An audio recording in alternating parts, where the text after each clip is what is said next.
Three, two, one. You ready? Listening to the Real Pineapple Podcast Network.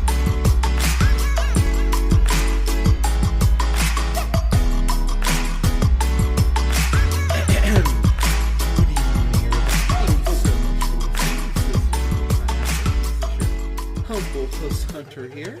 Hope you guys are having a great weekend so far, or as your weekend's about to end, because it is almost 11 o'clock on my end here in Reno, Nevada on Sunday night. So I've got a quick review here for Space Force. This is the new Greg Daniels, Steve Carell collaboration. So Greg Daniels has been, to say mildly successful would be really be underselling it. He, of course, is one of the people behind The Office, behind Parks and Rec, behind Upload, which is on Amazon Prime Video, which I believe was just renewed for a second season. He, of course, worked on King of the Hill, created the show, wrote some episodes of The Simpsons, wrote some episodes of Saturday Night Live between 87 and 90, 51 episodes to be exact. I mean, Greg Daniels has been incredibly successful. And look at Steve Carell. Of course, Steve Carell, from The Office, 40-Year-Old Virgin, Little Miss Sunshine, which is one of my favorite movies, Foxcatcher. But I think it's time for us to have a very honest conversation about Steve Carell. Steve Carell really wanted to be an actor. And what I mean by that is he wanted to be an actor with no comedic ties. He wanted to be an Oscar-winning actor. He did that Welcome to Marwin bullshit movie, and that shit fucking flopped. As well it should have, because it's a terrible fucking movie. And I understand Steve Carell. He really does feel like one of those comedians with a chip on his shoulder, where he really wants to go ahead and be, more than just a comedic actor. And what I would say is he could be this generation's Robin Williams. And when I say that, I mean he could be a very gifted comedic actor who occasionally goes ahead and dips his toe into drama. I don't think there's anything wrong with that. We look at Robin Williams, he did What Dreams May Come, 1 Hour Photo, Bicentennial Man, very dramatic roles that I really believe he excelled at. Steve Carell could be that same sort of makeup, but he is almost just so infatuated, I think, with winning an Oscar that almost roles may elude him, or he may be passing up the right things, or passing up, the things that could potentially take him to the next level. And I feel like Space Force is going to fall very much in line with the first season of Parks and Rec and Office, because the first season, let me take a sip of my drink here. That's the stuff. The first season of Office and Parks and Rec, they're not good episodes. They're not good seasons of TV, and I think people forget how not bad, because that's a little strong, but how very unfocused both seasons of that show are. The Office season 2, one of my favorite seasons of TV ever. Parks and Rec season 4, actually probably season 3 too. Some of my favorite seasons, some of my favorite episodes of TV. I understand that there are times where you need a season to go ahead and kind of get your sea legs, but Greg Daniels, I read off his resume earlier, he has so much stuff that he is affiliated with, and so much stuff that he's helped out with across multiple genres. At some point, we have to hold this guy accountable and go, hey man, you need to go ahead and do better than what the fuck you're doing. Space Force in itself, it feels like it takes 4 or 5 episodes to really get going. So the first half of the season, you're kind of just sitting there kind of fucking confused. I want to say it's season 5, I believe, where they go ahead and have these, once Space Force is formed proper, they have to go ahead and get these, like these exoskeletons that they go ahead and put to the people who are attached to the program, and go ahead and have them have this battle against, I want to say it's the Air Force. They go ahead and have this fight, and it's really Steve Carell's character, General Mark R. Naird. I can't remember. I'll say Naird. Him and Dr. Adrian Mallory, played by John Malkovich. So here's what I will say about John Malkovich. John Malkovich is my favorite character in the fucking movie. I think John Malkovich is a fucking treasure. It bothers me that people don't hold this guy in higher regard, because I think John Malkovich is one of the greatest living actors we have working right now. Fucking period. I don't think it's even a contest.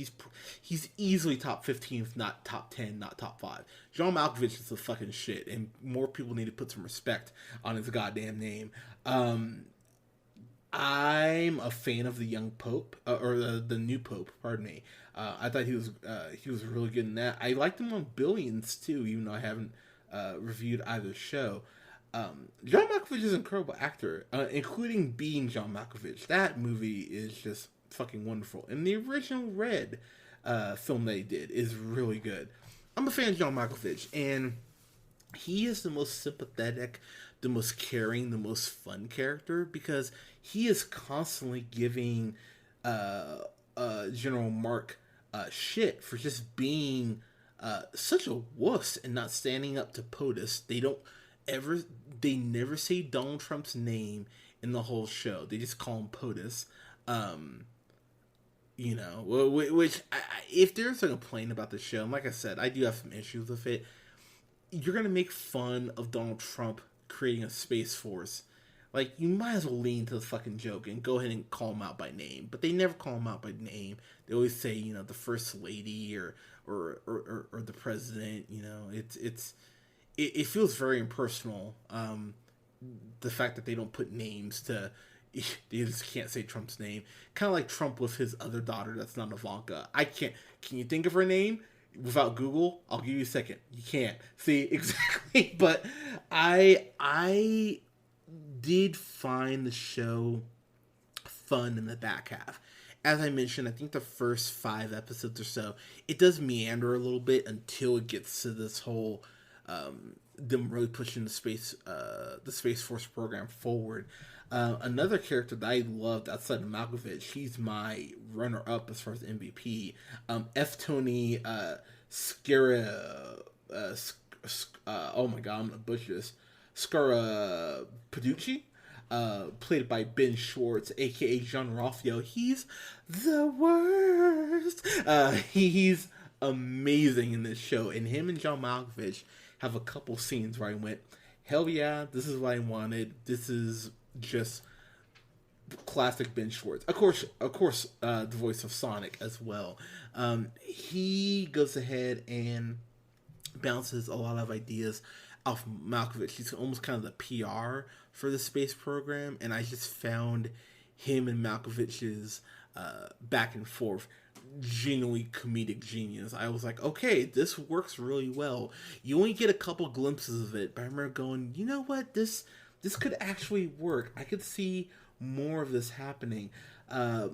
Malkovich, Adrian Mallory, and General Mark Naird's, their relationship does evolve as the show goes on. They really do feel like rivals who just happen to be on the same program. But there is this point where something happens with Dr. Mallory that I won't spoil, that makes Dr. Mallory even more sympathetic, because he really does feel like the smartest person in the room.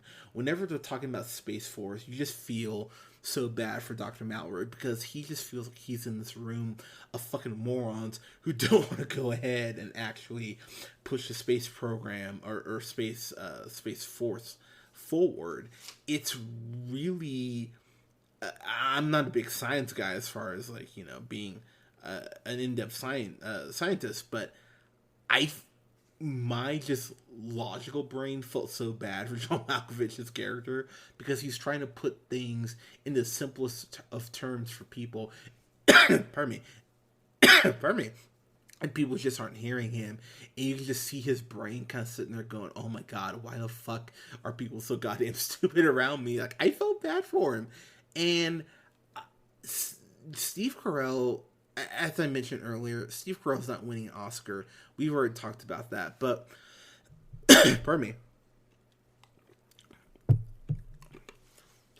What I think is important to point out about Steve Carell's character is that this character, General Mark, it's Michael Scott. Let's call it what it is. It is Michael fucking Scott. There's a point where he goes like, he's talking to his daughter. He's like, no, why are you doing that? And I'm like, oh, it's Gru. It's Steve Carell. It's every fucking time Steve Carell does that. Oh my God, what's happening? Like, that bullshit. I mean, he's turned into a white Will Smith. Where I see Will Smith and things and he goes like, "Aw, come on, man, that's crazy." I'm like, "Okay, come on, man, like, come on, Will, let's pull the shit back." Steve Carell does this a lot in the show, and a lot of that time when it's done is when he's talking to his daughter Diana Silvers, who plays Erin. So Diana Silvers, I really think she's gonna be like A-list within the next 8 years. She was in Ma. She played Maggie. She has some great scenes with Octavia Spencer that I really like. She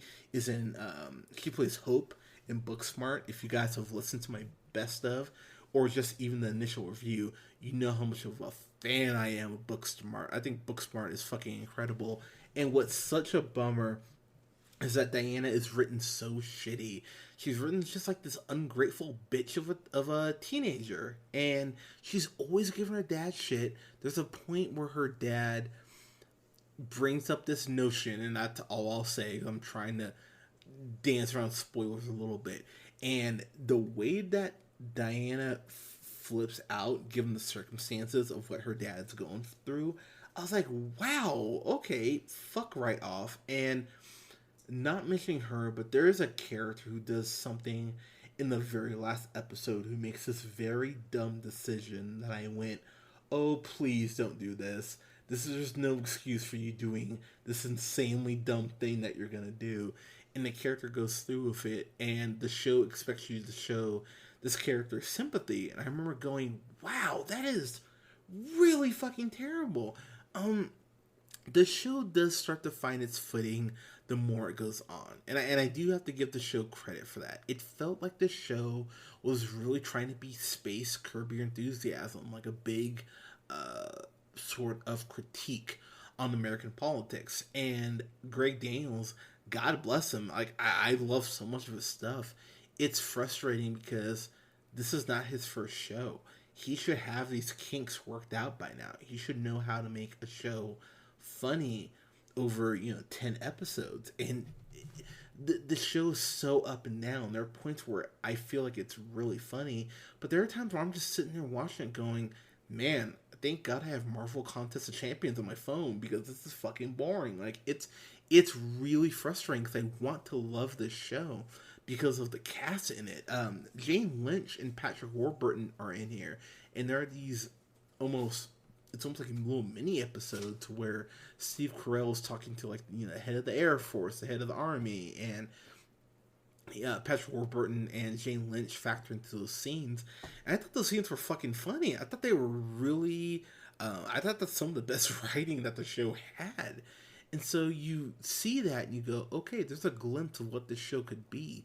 Why isn't this show hitting like that, start to finish for all 10 episodes? Hell, even the first 2 episodes. I will say this show does get better for me when we get in episode 3 of the show. It did start to work a little bit better for me. There's this episode, and this is the show I was kind of the episode I was kind of referring to. It's episode before this hearing on Capitol Hill that I thought was really well done, and the daughter does get a little more fleshed out as far as why she's pissed off, even though it does not justify why she's pissed off. But I really enjoyed the cast in here. There is this Russian spy storyline that goes nowhere, but the guy who plays said Russian spy I thought was interesting. There is stuff here to mine, and and again, as I mentioned earlier, season 2 of The Office is one of my favorite seasons of television ever. I think it's a fucking masterclass.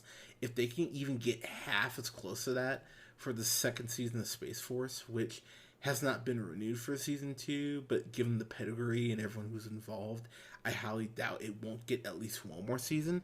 If they can go ahead and even get half as great as what season 2 of The Office was, they're going to be in great shape. But if it's another season of this bullshit, I'm going to be really disappointed. I'm going to bury the show and talk about how bad it is. So I hope I'm wrong moving forward. I hope season 2 is fucking aces, but I am a little worried about what this second season could be. So for me, and again, I realize I danced around a lot of the show. I didn't even mention, just real quick, you get Lisa Kudrow, who's, first off, just to get out of the way, Lisa Kudrow is absolutely gorgeous. As much as I think Friends is just it's just not a good show. I always love Lisa Kudrow in there when I'd see her. I think her show, The Comeback, I think she's an incredible comedian, and it bothers me that I kind of put her on the sidelines the way they did for this first season. When you see her and when you see the show, you'll understand why. But for where the show ends up and some of the stuff they kind of throw to get to that point, I went, that's not justified at all, and you're kind of pulling shit out of your ass. So I'm really torn on this. Like, I understand I've been back on the show, but it's because, again, I know they can do better, and I've seen Greg Daniels do better. So I'm going to give this, oh, bollocks. I'm going to give this a C+. Just because, again, it's 10 episodes. If it was 12 episodes, this might be a D+, to be completely honest. But I'm going to give it a C+, because there was some stuff near the end that I did find engaging. I didn't even get a chance to mention them real quick, but I want to shout them out. Jimmy O. Yang, who I really like him. He played Dr. Chan. Kafang is what I'm going to go with. You of course saw him in Crazy Rich Asians, Life of the Party. Sadly, Life of the Party. He was in Patriots Day too, but he's great in Crazy Rich Asians too. And Tawny Newsome, who went ahead and played Captain Angela Ali. You've seen her in Brockmire. If you haven't seen Brockmire is a really good show. She was great on there. She was on episode or 2 of Big Mouth. I'm a fan of hers, and her playing Captain Angela Ali, she's the one who's basically the head of Space Force as far as astronaut team.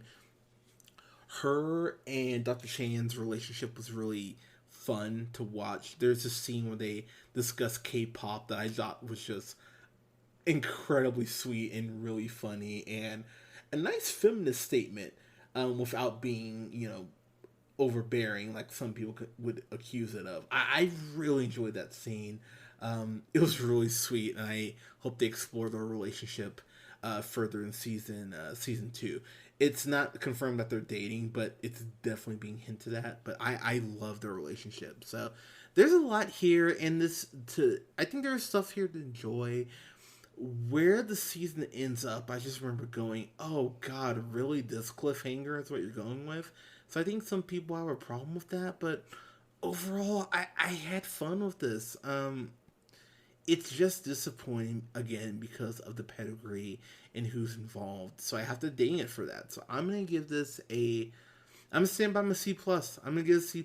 I think, again, there's stuff here to like, but there's just, it's just a bummer when you get to the stuff that you don't like and realize how quickly it compounds. So, yeah, C+ for me. But, guys, Space Force, have you seen it? Let me know what you thought in the comments below. You can go ahead and follow yours truly on the Twitter at JHunterRealPineapple. You can follow my colleague Scott on Twitter at Nearman. That's Nearman the first. And you can follow our colleague Colin on Twitter at The Real. That's ReelOneal.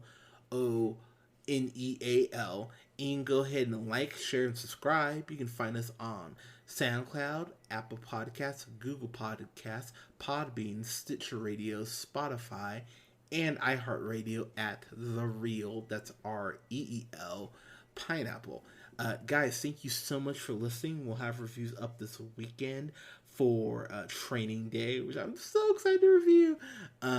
We'll have a review up for On the Record. We'll have a review up for Boys Don't Cry. And we will have a review up as well for, I might have said Training Day, but we'll review up for District 9 as well. But guys, thank you so much for your support. We love you guys. We love to hear from you. Please go ahead and hit us up, and we will talk to you guys soon. Have a great week and stay safe, guys.